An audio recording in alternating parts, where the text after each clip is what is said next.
Boas, eu sou o Mauro e este é o meu bigode.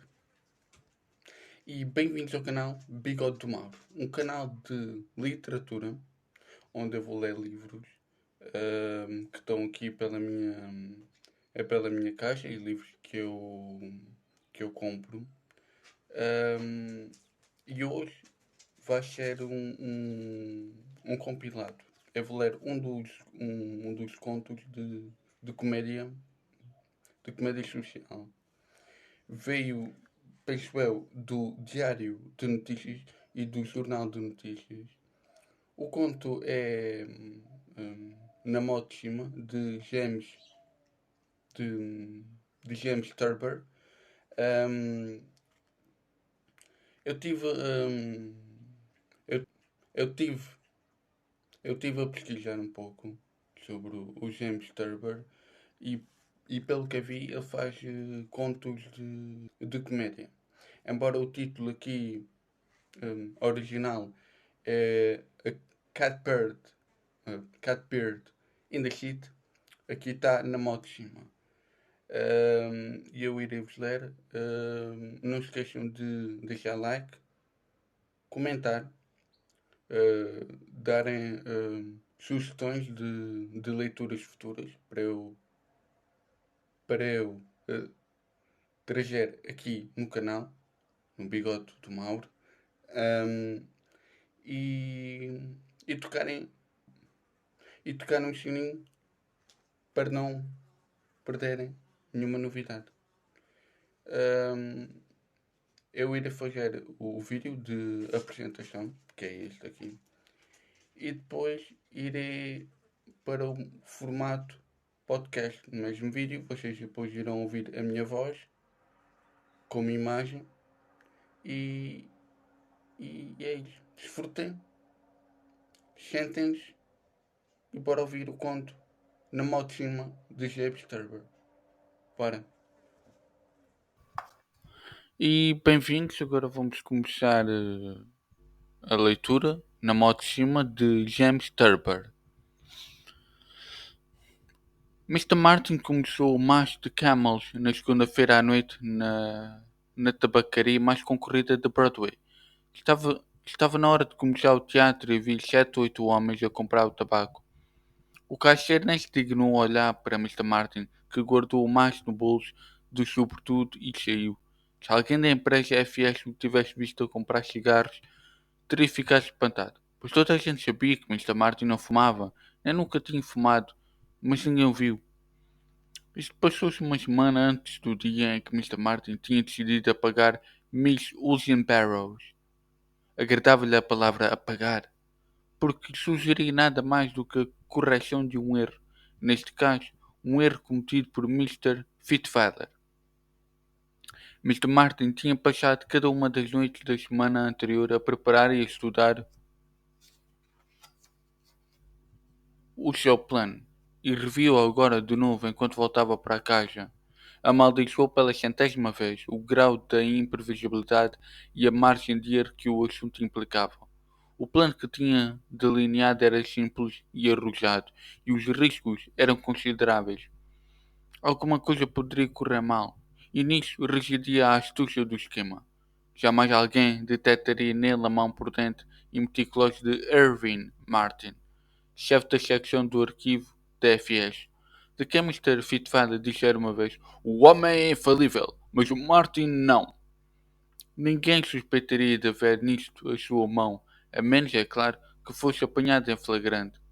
Sentado em casa com o seu copo de leite, Mr. Martin passava em revista o libelo acusatório contra Miss Eugene Barrows, como fazia todas as noites há uma semana. Começou pelo princípio. A sua voz esganiçada e o seu riso estridente tinham profanado pela primeira vez os corredores da FS. A 7 de março de 1941, Mr. Martin era bom a fixar datas. O velho Roberts, o chefe do pessoal, tinha apresentado como a nova conselheira particular de Mr. Fitfather, o presidente da empresa. A mulher tinha desagradado profundamente a Mr. Martin logo à primeira vista, mas ele não o demonstrara. Tinha-a cumprimentado com sua mão ressequida, um olhar de precavida atenção e um sorriso tímido. Bem, dissera ela, olhando para a papelada em cima da secretária dele. Estás a armar aos cágados? Enquanto, enquanto bebia o leite e recordava estes momentos, Mr. Martin contorcia-se ligeiramente. Devia, devia concentrar-se nos crimes dela como conselheira particular e não nos seus humanos pecadilhos, o que no entanto lhe era difícil fazer, apesar de ter interposto uma objeção e de tê-la levado por diante. Os erros da mulher, enquanto mulher, não paravam de lhe atazanar o espírito, qual, qual testemunha indisciplinada.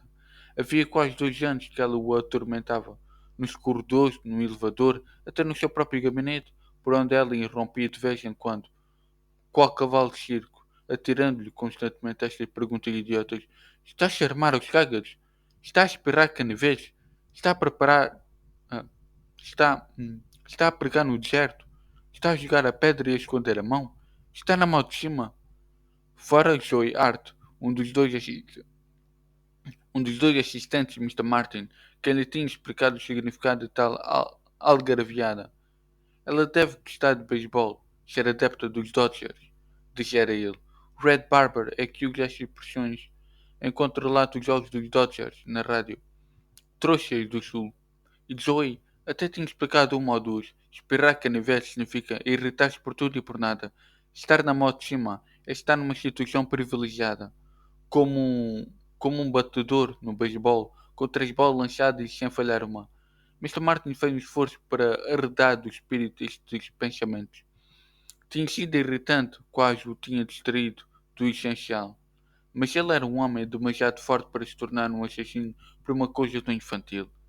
Era uma sorte, pensou ao passar as pesadas coleções contra Michelzinhos, ter conseguido ter conseguido enfrentar tão bem a situação, mantendo sempre exteriormente, peço desculpa, mantendo sempre exteriormente um ar de polida tolerância. Ora eu até estou convencida de que o senhor gosta da mulher, tinha dito um dia Miss Baird, a sua outra assistente.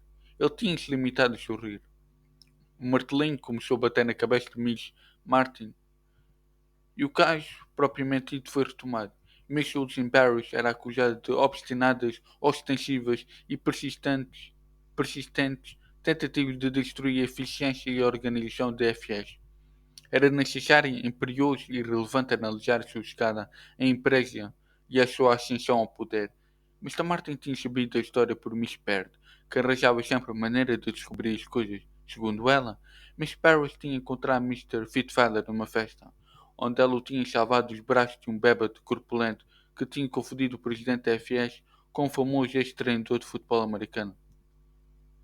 Ela tinha-o levado para o sofá e, sabe lá por que artes monstruosas, tinha conseguido enfeitiçá-lo, tendo o serúdio cavalheiro concluído ali mesmo, num segundo, que estava perante uma mulher de talentos singulares, apetrechada para fazer desbrochar o que de melhor havia nele e na empresa. Uma semana depois, tinha-a trazido para a empresa como sua conselheira particular, e neste dia a confusão entrara com ele. Depois de Miss Tyson, Mr. Brundage e Mr. Bartlett terem sido demitidos e Mr. Munson ter posto o chapéu na cabeça e sido porta fora, enviado pelo correio sua carta de demissão, o velho Roberts tinha sido instado a ir falar com Mr. Fitfeiler. Disse-lhe que a secção de Mr. Munson tinha ficado um bocadinho desorganizada e que talvez fosse melhor reinstaurar a velha ordem. Mr. Fitfeiler tinha respondido que certamente que não, que depositava a maior confiança nas ideias de Miss Barrows. Só precisam de pequenos ajustes. Pequenos ajustes, nada mais, tinha acrescentado. Mr. Roberts tinha desistido. Mr. Martin analisou detalhadamente todas as mudanças operadas por Miss Barrows. Ela tinha começado por lascar as cornilhas da estrutura da empresa e estava agora a abalar as fundações com uma picareta. Mr. Martin estava agora na sua súmula dos factos.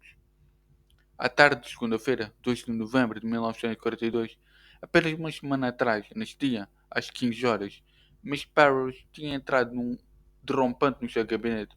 Buh! Gritara ela. Está a jogar a pedra e a esconder a mão? Mr. Martin, Mr. Martin tinha olhado para ela por baixo da sua pala verde, sem responder. Ela tinha começado a se andar pelo gabinete, a esquadrinhá-lo com os seus grandes olhos salientes. Precisa realmente de todos estes móveis de arquivo? Perguntara de chofre. O coração do Mr. Martin tivera um sobressalto. "Eh, a cada um destes arquivos, explicara ele, sem alterar a voz, desempenhava um papel indispensável no sistema de FS.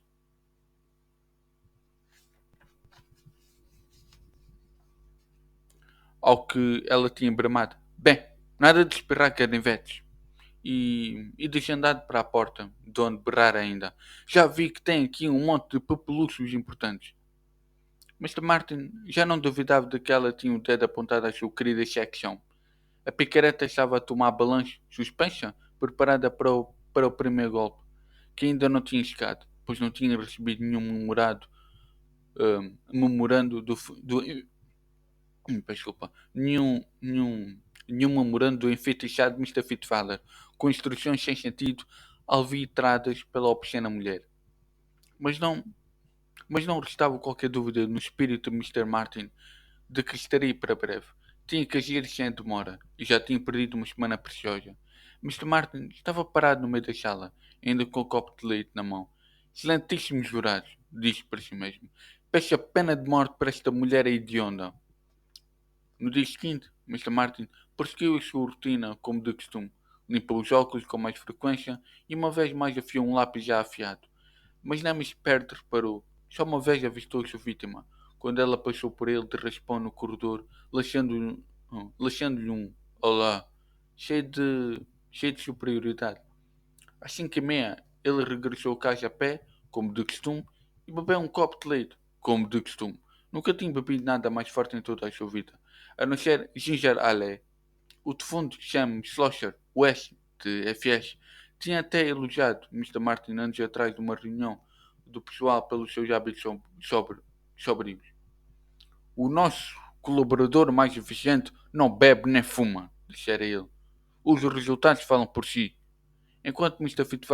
Fitzwaller, sentado mesmo ao lado, ia assinando em sinal de aprovação. Mr. Martin estava ainda a pensar naquele dia crucial quando se encaminhava para o restaurante Schraft, na Quinta Avenida, perto da Rua 46. Chegou lá, como sempre, às 8 horas, acabou de jantar e de ler a página financeira do Sun às 8h45, como sempre. Tinha por hábito dar um passeio depois de jantar. Desta vez, desceu a Quinta Avenida com um passo descontraído. As mãos, dentro das luvas, estavam quentes e úmidas, mas a testa fria. Transferiu os camels, sobretudo, para um bolso do casaco, pensando se não dariam um desnecessário sinal de tensão. Miss Barrow só fumava Luckies. A ideia dele era dar umas passas num camel, depois do apagamento, e apagá-lo num cinzeiro onde estavam os Luckies dela manchados de batom, deixando assim, subtilmente, uma pista falsa. Talvez não fosse boa ideia. Ia levar tempo a habituar-se, poderia até engasgar-se e fazer um estardalhaço. Mr. Martin nunca tinha visto a casa da rua 2 Oeste, onde vivia Miss Barrows, mas tinha uma ideia bastante clara de como seria. Felizmente, ela tinha gabado a toda a gente o jardim de amor, no primeiro andar de um prédio de tijolo vermelho de 3 andares. Lindo, lindo.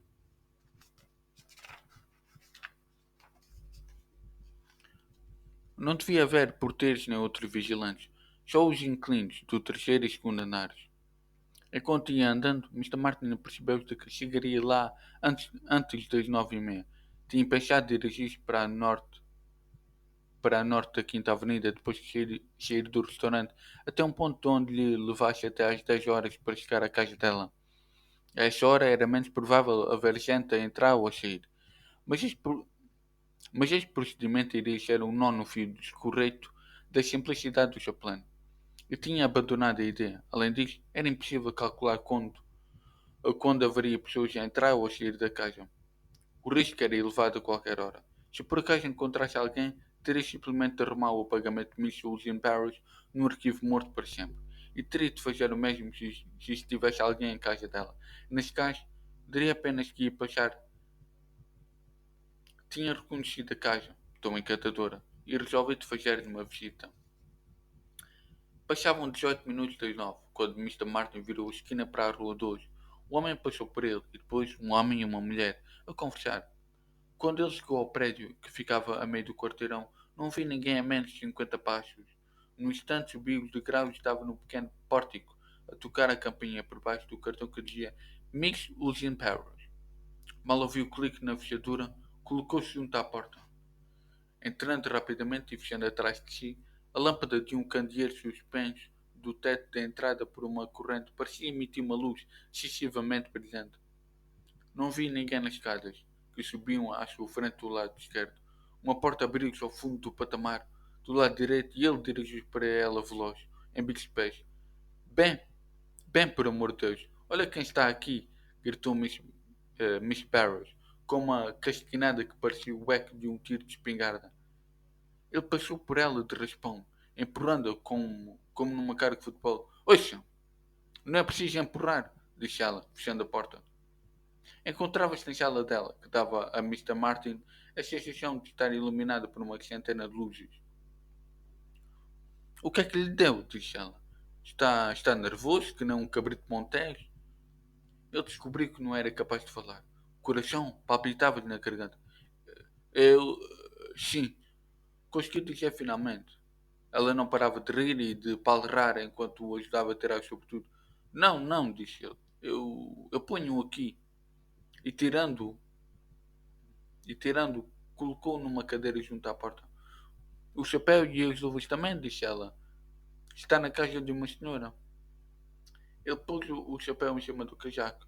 Miss Powers parecia maior do que ele pensava. Mr. Martin continuou de luvas calçadas e explicou. Eu ia passar por aqui e reconheci a casa. Está cá alguém?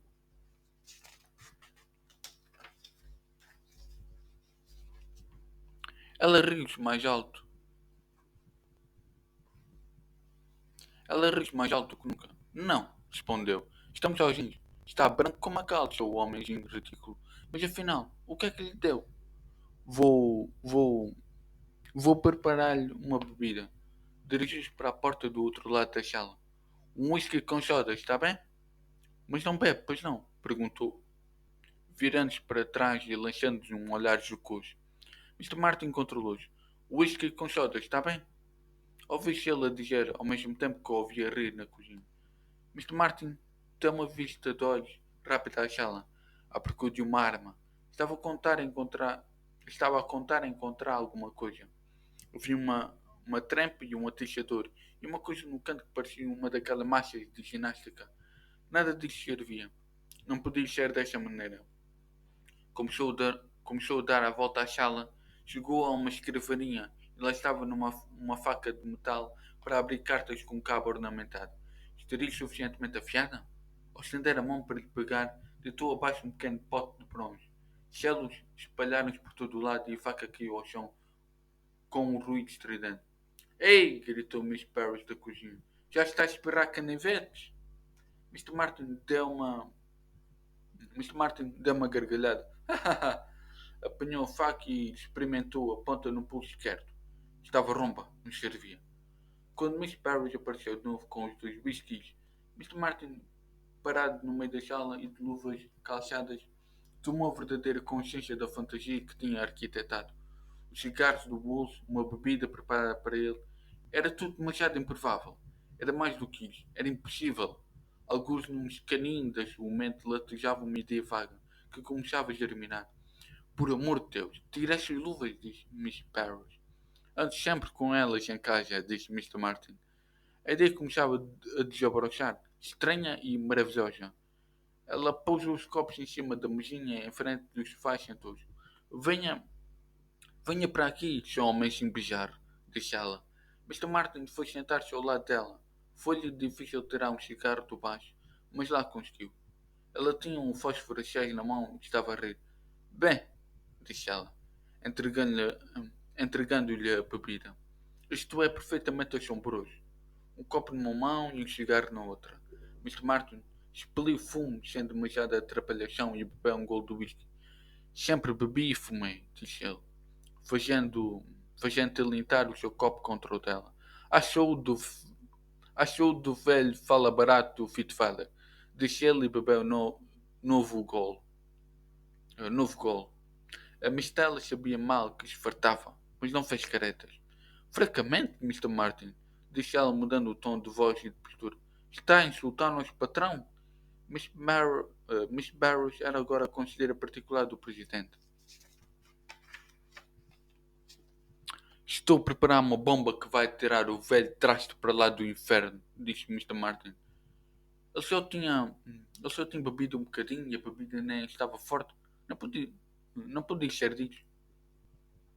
Toma drogas ou coisa assim? Perguntou friamente Miss Barrows. Heroína. E de estar atestado quando dar cabo daquele abutre velho, disse Mr. Martin. Mr. Martin, gritou ela. Pontos de pé. Chega! Tente sair imediatamente. Mr. Martin bebeu mais um pouco do whisky.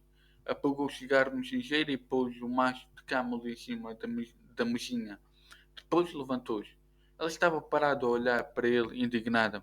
Ele dirigiu-se para a porta, vestiu o casaco e pôs o chapéu. Nem uma palavra sobre isto, disse ele, levando um indicador aos lábios. Tudo o que Miss Barrows conseguiu articular foi francamente. Mr. Martin pôs a mão no. Mr. Martin pôs a mão no puxador e disse: Estou na moto de cima. E depois deitou-lhe a língua de fora e foi-se embora. Ninguém o viu sair. Mr. Martin voltou a pé para o seu apartamento, onde chegou muito antes das 11. Ninguém o viu entrar. Bebeu 2 copos de leite, depois de escovar bem os dentes e sentiu-se eufórico. Não de embriaguez, porque não tinha embriagado. Além disso, o pacheco tinha dissipado quaisquer efeitos do whisky. Meteu-se na cama e ficou a ler uma revista durante algum tempo, mas antes da meia-noite já estava a dormir. No dia seguinte, Mr. Martin chegou ao seu gabinete às 8h30, como de costume. Às 8h45, Ulsin Barrows, que nunca tinha chegado ao trabalho antes das 10, irrompeu pelo gabinete dentro. Agora vou contar tudo ao Mr. Fitzweiler, berrou ela. Se ele o denunciar à polícia, não é mais do que o senhor merece. Mr. Martin olhou-a com choque e surpresa e disse apenas: Desculpe.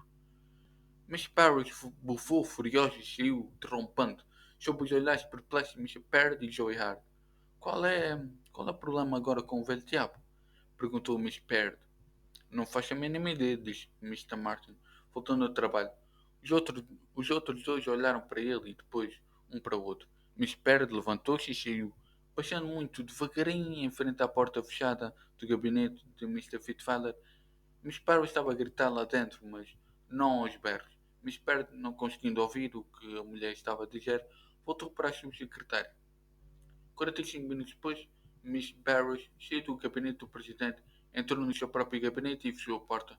Só passada meia hora é que Mr. Fitzweiler mandou chamar Mr. Martin, o chefe da secção do arquivo. Estava parado, aprumado, calado e atencioso, diante da secretária do velho presidente, Mr. Fitzweiler. Estava pálido e nervoso. Tirou os óculos e começou a retorcê-los. Da sua garganta veio um curto pigarrear. Martin, disse ele, está connosco há mais de 20 anos. 22, Mr. Fitzweiler, disse Mr. Martin. Durante este tempo, continuou o presidente, o seu trabalho e a sua atitude têm sido exemplares. Acho que sim, Mr. Fitzweiler. Tanto quanto sei, Martin, você nunca bebeu ou fumou. É verdade, confirmou Mr. Martin. Bem, Mr. Fitzweiler limpou os óculos. Pode descrever-me o que fez ontem depois de sair daqui, Martin? Mr. Martin reagiu com uma pausa desentendida a que dispensou menos de um segundo. Com certeza, Mr. Fitzweiler. Fui jantar ao Shraft e depois voltei para casa. Fui cedo para a cama e fiquei a ler uma revista durante um bocado. Então não eram 11 horas, já estava a dormir. Bem, disse outra vez Mr. Fitzweiler, ficando em silêncio por um momento à procura das palavras certas para dirigir ao chefe da secção do arquivo.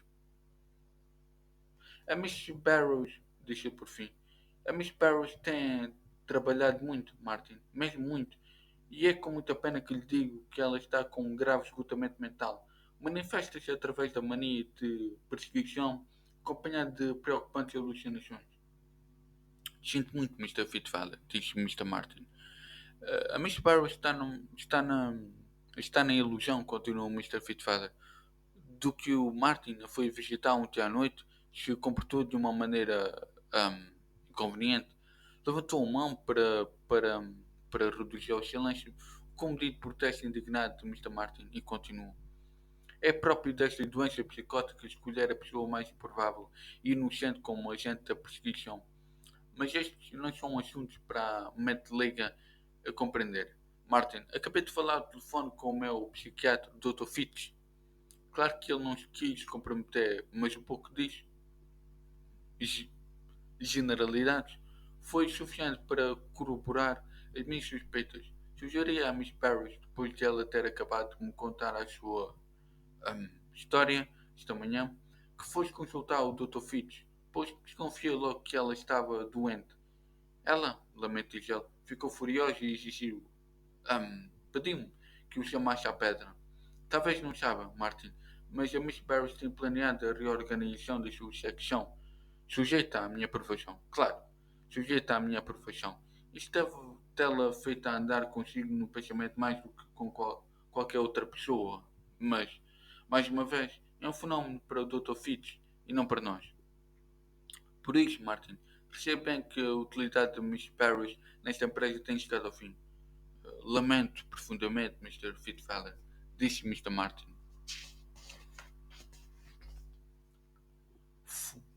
Foi naquele momento que a porta se escancarou com o ímpeto de uma explosão de gás e Miss Parrish se, se catapultou para o meio do gabinete. O rato está a negar? Gritou ela. Ele não pode chafar assim, desta maneira. Mr. Martin levantou-se e desviou-se discretamente para o ponto ao lado da cadeira de Mr. Fitzfather. O senhor esteve a fumar e a beber no meu apartamento, disse ela aos berros a Mr. Martin. Isso sabe muito bem disso. Chamou o velho. Chamou o velho. Desculpa. Chamou o velho fala barato ao Mr. Fitzfather e disse que ia dar cabo dele quando estivesse atestado de heroína. Ela parou de gritar para respirar e um brilho renovado acendeu-se-lhe nos olhos desorbitados. Se o senhor não fosse um homenzinho tão apagado e comozinho, continuou, eu pensaria até que tinha planeado tudo isto, a deitar-me a língua de fora e a dizer-me que estava na moto de cima. Porque, sim,